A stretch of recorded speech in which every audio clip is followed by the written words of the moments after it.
Hello everyone, welcome to Namrata educates. कैसे हैं आप सब? आपकी तैयारी कैसे चल रही है जेल प्रहरी वन रक्षक की? हम लोग भी तैयारी कर रहे हैं, क्लासेस कर रहे हैं और आज हम पढ़ेंगे सामान्य हिंदी के पीवाईक्यू। ठीक है, सामान्य ज्ञान और सामान्य विज्ञान के पीवाईक्यू की प्रैक्टिस करवा चुकी थी कि उन सब्जेक्ट के टॉपिक से किस तरह के क्वेश्चंस पूछे जाते हैं। और आज हम देखेंगे सामान्य हिंदी के पीवाईक्यू। अब दिन निकलते जा रहे हैं, ज़्यादा टाइम नहीं बचा है, तो आप भी अपनी तैयारी को और ज़्यादा बढ़ा दीजिए, घंटे बढ़ा दीजिए पढ़ाई के लिए। ठीक है, क्योंकि 7 अप्रैल आने ही वाला है, ज़्यादा टाइम नहीं बचा है। रिवाइज कीजिए ज़्यादा से ज़्यादा, पीवाईक्यू की प्रैक्टिस कीजिए और एमसीक्यू वगैरह है ना, प्रैक्टिस कीजिए ज़्यादा से ज़्यादा। प्रैक्टिस और रिवीजन बहुत ज़रूरी है। बाकी जो हिंदी है वो मैंने भी पढ़ाया हुआ है, तो हिंदी अगर पढ़ना चाहते हो तो चैनल पर आपको प्लेलिस्ट मिल जाएगी, या कोर्स बना हुआ है हिंदी का पूरा, तो वहाँ से जाके आप सारे लेक्चर देख सकते हो। संधि, समास, रस, छंद, अलंकार, वर्णमाला, विराम चिन्ह, पर्यायवाची, विलोम, तत्सम, तद्भव सब कुछ मैंने पढ़ाया था, और भी जो टॉपिक बचे हैं वो भी मैं कंप्लीट करवा दूंगी। ठीक है, तो हिंदी पढ़ सकते हो। ऊपर आई बटन में भी प्लेलिस्ट का लिंक आ रहा है, तो वहां से जाकर भी आप देख सकते हो, या फिर डिस्क्रिप्शन में भी आपको लिंक मिल जाएगा। तो हम हिंदी के प्रश्नों की प्रैक्टिस करेंगे आज की हिंदी से किस तरह के टॉपिक से किस तरह के प्रश्न पूछे जाते हैं। तो स्टार्ट करते हैं। निम्नलिखित में से यौगिक शब्द का चयन करना है। यौगिक शब्द कौन सा है? तो आप सबसे पहले ये समझो कि यौगिक शब्द होता क्या है। तो नाम से ही समझ में आ रहा है, यौगिक मतलब योग। तो दो सार्थक शब्दों के मेल से, योग से जो शब्द बनता है उसको क्या बोलते हैं? यौगिक शब्द बोलते हैं। कौन सा इसमें से यौगिक शब्द है? तो सामाजिक जो है ना वो यौगिक शब्द हो जाएगा, क्योंकि समाज प्लस इक से मिलके बना है सामाजिक। निम्नलिखित में से योगरूढ़ शब्द का चयन करना है। योगरूढ़ शब्द कौन सा है? तो चारपाई इसमें से योगरूढ़ शब्द है। योगरूढ़ का मतलब होता है कि जो दो शब्दों से मिलकर तो बना है लेकिन किसी अर्थ में वो रूढ़ हो गया है। जैसे कि चारपाई का मतलब क्या होता है? चार है पैर जिसके, ठीक है, जिसके चार पैर होते हैं वो चारपाई। लेकिन चारपाई हम किसके संदर्भ में यूज करने लगे हैं? खाट। तो वैसे शब्दों को योगरूढ़ शब्द कहा जाता है। निम्नलिखित शब्द समूहों में से कौन सा विकल्प विदेशज शब्दों का सही उदाहरण है? जो विदेशी शब्द है, जो विदेशी भाषा की विदेशी भाषा से लिए गए शब्द है, उनको विदेशज शब्द कहा जाता है।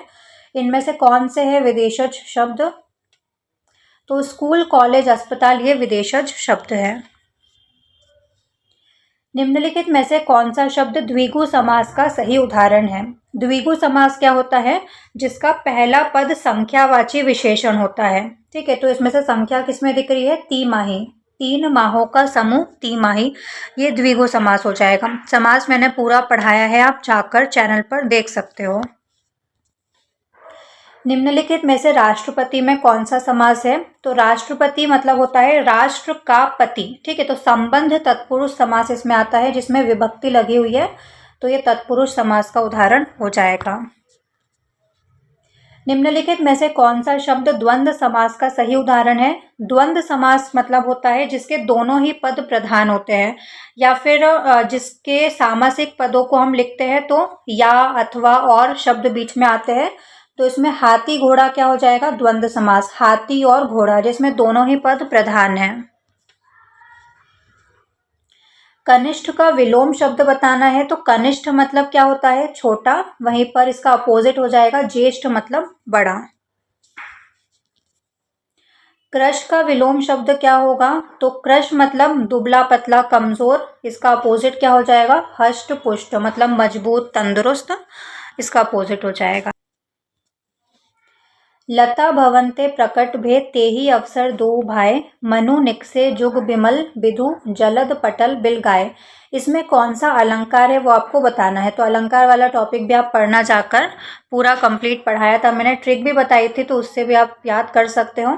तो उसमें मैंने ट्रिक बताई थी कि जिन भी पंक्तियों में आपको मनु, जनु, है ना, मानो, जानो, इस तरह के शब्द दिखते हैं, तो वहां पर कौन सा अलंकार होता है? उत्प्रेक्षा अलंकार होता है। तो इसमें आपको मनु दिख रहा है। ठीक है, मनु दिख रहा है मतलब उत्प्रेक्षा अलंकार।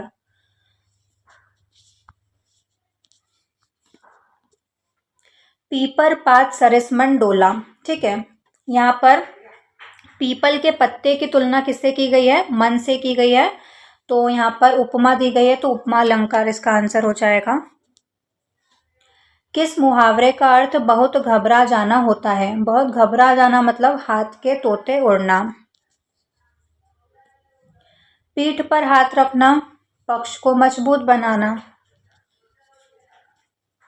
संयुक्त व्यंजन ज्ञ निम्न में से कौन से दो वर्णों से मिलकर बना है? ठीक है, 4 संयुक्त व्यंजन होते हैं, वो भी पढ़ाए थे। तो जो ज्ञ है वो किससे मिलके बनता है? ज और य से। तो ज और य से मिलके क्या बनता है? ज्ञ बनता है। कुत्सा का विलोम शब्द क्या होगा? कुत्सा मतलब होता है किसी की निंदा करना, बुराई करना, तो इसका अपोजिट क्या हो जाएगा? प्रशंसा करना, तारीफ करना, इसका अपोजिट हो जाएगा।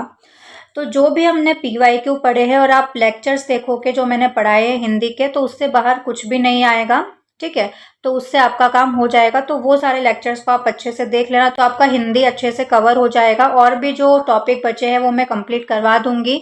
PDF चाहिए तो टेलीग्राम चैनल ज्वाइन कर लेना। टेलीग्राम चैनल का लिंक आपको डिस्क्रिप्शन बॉक्स में मिल जाएगा।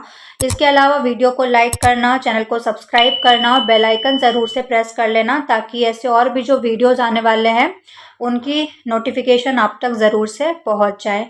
स्क्रीन पर देखो, हिंदी की प्लेलिस्ट शो हो रही है, तो हिंदी पढ़ना है हिंदी पढ़ सकते हो।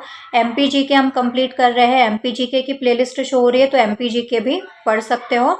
साथ ही MP जेल प्रहरी की प्लेलिस्ट शो हो रही है, तो उसमें भी आपको सारे लेक्चर्स मिल जाएंगे। मॉक टेस्ट वगैरह भी अभी हम कंप्लीट करेंगे, मैराथन वगैरह करवाऊंगी, तो उससे आपका सब कुछ कवर हो जाएगा। बाकी आप पढ़ते रहिए, ठीक है। और आपका जो भी पोर्शन वीक लग रहा है आपको, और प्रैक्टिस करना बहुत ज़रूरी है, और प्रैक्टिस करके आपको सीखना है। ऐसा नहीं कि सिर्फ आपने क्वेश्चंस लगा लिए। प्रैक्टिस करके सीखना इसलिए ज़रूरी है क्योंकि नेगेटिव मार्किंग है, कि कहाँ पर आपने गैस किया था तो आपका गलत हो गया। ठीक है, ये सब आपको समझना पड़ेगा और ये सब आपके एग्जाम में काम आएगा वहाँ पर। ठीक है, यहाँ की जो प्रैक्टिस है वो आपको वहाँ पर फल मिलेगा उसका। तो आज के लिए बस इतना ही, हम मिलते हैं नेक्स्ट वीडियो में। जय हिंद।